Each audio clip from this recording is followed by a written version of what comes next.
بسم اللہ الرحمن الرحیم سیدنا کریم صلی اللہ علیہ وآلہ وسلم۔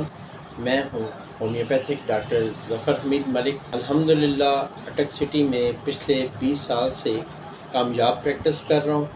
آج کی ویڈیو میں آپ کو نسخہ بتاؤں گا، دور کی نظر اگر کمزور ہو جائے تو اس کے لیے کسی بھی ہومیوپیتھک سٹور سے آپ یہ ایک میڈیسن لے لیں، فائسوٹگما یہ آپ نے لینی ہے 30 کی پوٹینسی میں، اور اس کے 5 ڈراپس آدھی پیالی پانی میں ڈال کر صبح دوپہر شام کھانا کھانے سے پہلے یوز کریں۔ انشاءاللہ تعالیٰ چند دنوں میں آپ کو امپرومنٹ نظر آئے گی۔ بہتری کی صورت میں اس کو دن میں 2 دفعہ کر دیں، اور جب مکمل ٹھیک ہو جائیں تو اس میڈیسن کو آپ چھوڑ سکتے ہیں۔ دور کی نظر کے لیے یہ بہت ہی تیر بہ ہدف ہے۔ اپنی دعاؤں میں مجھے چیز کو بھی یاد رکھیں۔ Thank you very much. السلام علیکم ورحمۃ اللہ وبرکاتہ۔